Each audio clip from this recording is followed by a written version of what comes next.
Hi, I hope you're feeling mentally well and physically well. Um, if this is your fourth or fifth time back, and you want to see my videos up and down your algorithm, like and subscribe.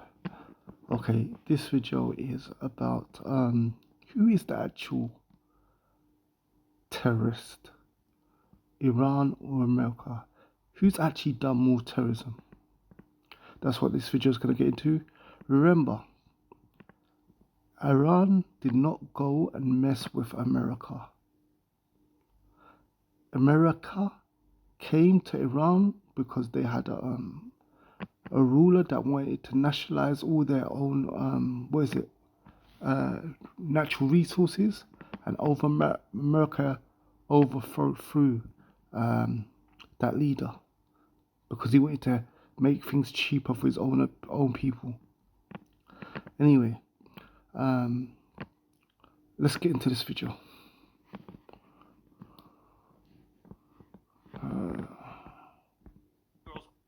Be alive. There's an easy way to tell who hates America. They kind of say it. If you call America a terrorist organization for killing one of the world's most evil dictators, for example, I don't know how you hate America.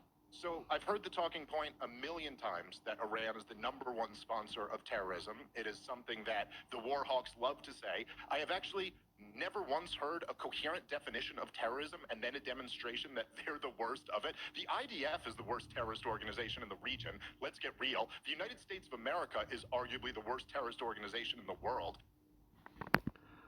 Like we can just say, look, the fact that America is the only country that has about a basis nearly all over the world. You know what I'm saying? And like, which countries have Iran tried to overthrow the rulers and stuff of that? None. Like, which countries have Iran, started wars with, like, first? And America, whether you want to go internationally or you want to go internally, look at the like, we know that the police used to be, some police officers used to be on a domestic level, used to be Ku Klux Klan. We know that, the Panthers, who, and they weren't called the Black Panthers, they were actually called the Panthers, but the CIA gave them that name because they wanted to demonize them, because there was white people in the Panthers as well. So basically, the Panthers who were doing, like, making breakfast for kids that were poor and teaching them how to read and stuff like that, they split them up. They sent false messages amongst each other. Malcolm X, they killed him because Malcolm X was going to actually take the America to the UN to try and get justice. Martin Luther King, like, we know they flood the ghettos with crack. Like, how many Latin countries, have they overthrown? How many have they tried to kill? Anyway, guys, let's let the video play. Well, those statements that you just heard from Dave Smith have led to a very salty Ben Shapiro, who, historically speaking, wasn't a big fan of deplatforming people or urging shows to avoid platforming certain voices. But suddenly he wants to, go after Piers Morgan for having the audacity of inviting voices who are critical of Israel. And yes, in that particular clip, you heard Dave Smith be critical of the United States for getting dragged into a war on Israel's behalf. But there are some other statements made on Piers Morgan's show that I want to get into, which Ben Shapiro seems to have no problem with, regardless of how morally bankrupt those statements happen to be. Before we get to them, Cenk, your 2 cents. Yeah, so I've had to deal with these same guys on Piers Morgan. We're going to talk about that in a minute and all the terrible things that they say. But I also want to talk about who's more obsessed with Israel, Israel's critics or Israel's supporters. I think that answer is very clear, but let's get into it after Anna shows you the videos. So I actually want to start off with something that Matt Schlapp, who has been accused by now multiple males of sexually assaulting. I don't know what happened to those cases, but nonetheless, he has been accused in the past. He said something that was so utterly disgusting on Piers Morgan's show. They were having a conversation about the opening strikes carried out by the United States and Israel against Iran, and in those opening strikes, a elementary school, all girls elementary school, was struck, and at least 165 people were killed, most of them little girls. And so, with that context in mind, get a load of what Matt Schlapp had to say about it. Even if it was an Iranian missile that was fired in response to the attack from Israel and the United States, right? Even if it was an Iranian missile, those girls would still be alive today if the United States and Israel had not launched the attack. So you are right. We don't know who launched the missile, but we know that if the U.S. and Israel had not attacked a country that poses no serious threat to them, Israel has hundreds of nuclear weapons, America has thousands, that those girls would be alive. Okay, but I would also say to that it's indisputable. It is indisputable to me. Well, hang on, Matt, please. Hang on, please. Let me finish my point.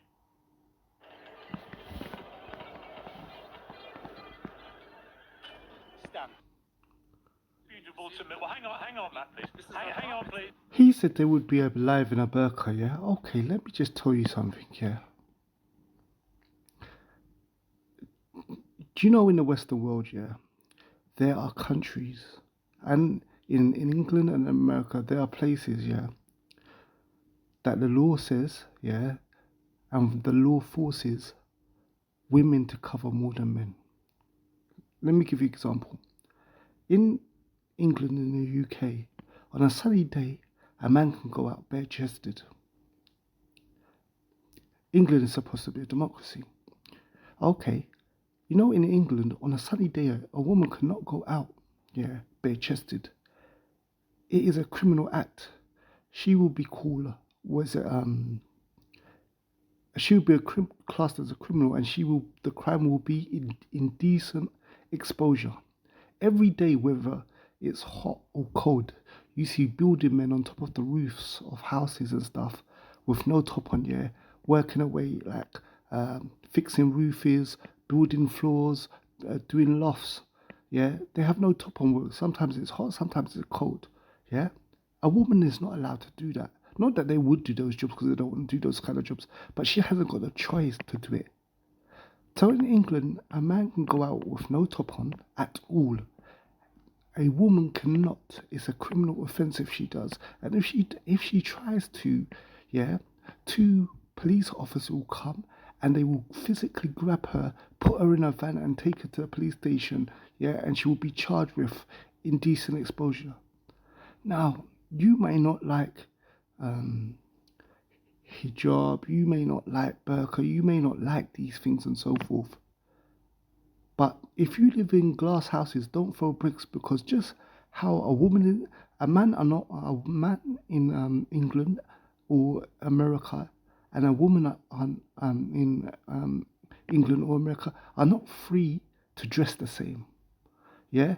And what I don't get as well, yeah, is that America, some people say America's a Christian country, some people say that it's a republic or whatever you say it is, but some people say it's a Christian thing. According to the Christian Bible, yeah, like modesty is something that's praised, and nakedness is something that is seen as shameful, yeah. And at the end of the day, Mary, when you see the pictures of Mary, yeah, she's always got her hair covered, yeah, she's always got you'll never see a picture with Mary with her cleavage showing, all this, that, and the other. Now, you might not like it, but so if you don't like it, you don't like it. But Iran is its own country. Now, that's for the people of Iran, yeah. But the whole point is, what I'm trying to say is that you can't call Iran a dictatorship, yeah, because it forces women to cover more than men. Because America forces women to cover more than men. England forces women to cover more than men. And you may say it's not the same, but at the end of the day, they claim to be religious. They believe in modesty, and look, at the end of the day, look, nuns cover up. Are they oppressed? No. Yeah, nuns wear cover up, and nuns wear exactly what in Iran they say is the bare minimum for a woman to wear. So nuns are copying Mary, the mother of Jesus. So the whole point I'm trying to say is that just because you don't personally like, just because something gives you the ick, but just because you don't like it, yeah, doesn't mean you have the right, yeah, to one, call them dictators, or say that you're morally superior to them.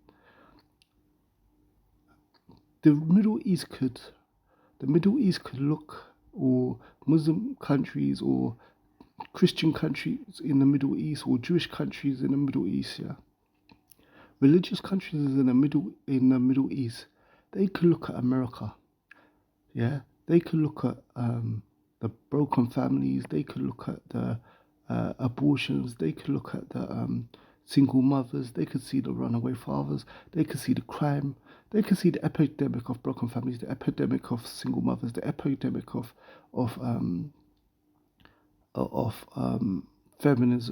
feminism and what it's led to, yeah. And they could look at, all the problems America has and says, listen, prevention is better than cure, and we don't want our country to turn out like your country, so we have these rules, we have this rule, we have that rule and that rule.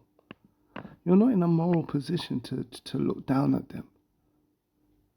When you got the results, and you can say that, when you can say to the Middle East that, was it our family, we have lifetime families, we have a better family unit rate than you, we have better marriages than you, we have better we have less abortions than you, we have we have less sexual diseases than you, we have less drug problems than you, then you can talk to them. Let me finish my point. So in case you had difficulty hearing that, Matt Schlapp said they would be alive in a burqa. So better off dead, right? Am I right? I mean, just loathsome, disgusting human being. And Cenk, you were on that panel as well. I watched the entirety of that episode. Absolute disgrace hearing what both Josh Hammer and Matt Schlapp had to say. Before we get to Josh Hammer, though, your thoughts? Yeah, first, serious then light. So look, these are the same people who said, oh, we're going to liberate the Iranian people. We care so much about them. Now we start the war, and he's like, oh, who cares? They're better off dead than in a burqa, so we killed them. So when they tell you the next time, like they did in Iraq, oh, we're going to liberate the Iraqi people, we're going to be greeted as liberators, oh, we're going to help the Iranian protesters because we care so much about the Iranian people. Remember Matt Schlapp telling you afterwards, who cares about the Iranian people? They were going to be Muslim anyway, so we just murdered them. So he's a disgusting pig. Now, he doesn't upset Ben Shapiro at all, by the way. Ben Shapiro has directed his ire at Dave Smith, a Jewish American, by the way, because he dares to be critical of Israel. But when it comes to Matt Schlapp making excuses for the slaughter of little girls in Iran, which, by the way, please do some research, guys. Anyone who thinks that everyone in Iran is wearing a burqa 24/7 is like the most ignorant person. Do your research. There are plenty of people in Iran. There are Christian Armenians in Iran who go to church. They're not wearing burqas. Like, please, I know there's a lot of propaganda in the United States, but we are being misled like crazy about what actually takes place in Iran. And there's a big difference between a headdress and a burqa. But exactly. Anyways, now to the lighter stuff. You guys, when I go on Piers, watch out for Easter eggs. Like, I don't think anybody caught it, but I threw in a reference to pummeling a crotch because Matt Schlapp was on the show. Okay? He's the guy who was accused of pummeling a guy's crotch. So I said maybe Israel's pummeling his crotch or something like that. Okay? So now, but my favorite comment wasn't mine. It was the viewers. Because I read the comments a little bit, and they're like, where'd they get Count Chocula and Kenny Rogers to represent the Israeli side? Dude. Dude, the Dracula comment is amazing because I see it. I definitely see it. Which takes us to Josh Hammer, right? Oh, these adverts, man. Josh Hammer is very triggered by you, Cenk, but you roasted him, and I thought it was pretty hilarious. So let's go to that moment. I think it would be very easy to, dunk on Cenk Uyghur, who I'm always reminded has the morality of a cockroach and the IQ of a tadpole. I mean, it would be very easy for me to kind of just launch off, and explain why this morbidly obese fat oaf just continues to bloviate and find himself on the wrong side of every single geopolitical issue. Israel has bought our government. Hold on. Israel has bought our government lock, stock, and barrel. And did they do something else as well, with this Operation Epstein's Fury, in terms of getting blackmail on people? Yes, it's entirely possible, because Epstein in every interaction was trying to help Israel, procured cyber weapons for Israel. Hey, Matt, disaster. You were wrong about Iraq because you serve Israel. You're wrong about Iran because you serve Israel. Don't worry, you'll get the check. Don't worry, you'll get the check. So for example, I'd say that Josh is Israel first. Yeah, sure, I know. You are clinically... Anyway, what is wrong with you? so Josh, I say Josh is Israel first, and then you guys flip out over it. Then you pan to one shot of Josh, and there's his book with Israel in the title. Israel, everybody said Israel. I have clerked for a federal appeals judge. I have spoken at Yale. He triggered him. Published content. Literally, Israel. on the Bible. It's right behind you, dude. My oath It's right behind you. I have been your book. You got him. You got this It's a book about America. I have to say, man, the producer is going to the wide shot to get the book in the back. I'll switch that again. I have spoken at Yale Law School. Oh, come on, man. Published content. Literally. That was funny. You're wrong about Iran because you serve Israel. Don't worry, you'll get the check. Don't worry, you'll get the check. So for example, I'd say that Josh is Israel first. Yeah, sure, I know. You are clinically... Anyway, what is wrong with you? so Josh, I say Josh is Israel first, and then you guys flip out over it. Then you pan to one shot of Josh, and there's his book with Israel in the title. Israel, everybody said Israel. I have clerked for a federal appeals He's judge. right there, look at it. Look. Published content. Israel. Literally, Israel. on the Bible. It's right behind you, dude. My oath. It's right behind you. I have been in one country and Why one don't you write a country. book about triggered. America? Look at I her have to smiling. say, man, the producer is going to the wide shot to get the book in the background was pretty amazing. Okay, that was amazing. I have been some sort of lawyer. I forget what kind of lawyer he said. I have spoken at Yale. It's gonna be okay. Okay, are we comparing schools? Don't make me do it, Count. Okay, No, so... please don't do it. No. Yeah. Okay, but look, he made a comment about my looks. Count Chocula is making a comment about looks? Come on, bro. Come on. But seriously, guys, so they just flippantly say these things. If you said it about Jewish folks, they'd lose their minds and you'd be canceled forever. But they just, like Nazis called people cockroaches. Like, that's literally Nazi propaganda 101. Dehumanize them, and they would call Jewish people cockroaches. So now Josh is turning around. He's like, these Muslim cockroaches. They've become exactly what they most feared and despised. Yeah, and it's amazing because it was a big scandal that I called Jonathan Conricus, a propagandist for Israel, a terrorist, because he has lied about all of the slaughter of innocent people, including children, of course, in Gaza. But when I was called a jihadist, that's totally fine. You're called a cockroach and, the R word by Josh Hammer, totally fine. No controversy about that whatsoever. So look, what's good for the goose is good for the gander. If they're going to come at us with the ad hominems, we're going to dish it out too. Yeah. It's that simple. Yeah, by the way, speaking of ad hominems, this lawyer in the UK who represents Israel in a lot of these debates, and I've gone on Piers Morgan, this woman named Natasha, she's now suing Piers Morgan because now the lawfare has begun. Since they've lost the debate completely on Morgan and every other show, they're starting to just try to sue people into silence. So stupid. She, in a different debate, called me a parasite. And now two different people people representing Israel have called me a parasite as well. These are classic. And Tampo, don't You forget know, Tampo. German propaganda from back in the day. They're now using it against their opponents. When Israel does it, it is deeply ironic. Finally, on whoever's more obsessed with Israel, well, no, I confess that I'm definitely obsessed with Israel. Why? Because there's no other country that's taken $300 billion from us, that's pushed us into $8 trillion worth of wars, that just pushed us into a disastrous war. If Brazil did that, or Paraguay did that, then I'd be obsessed with them.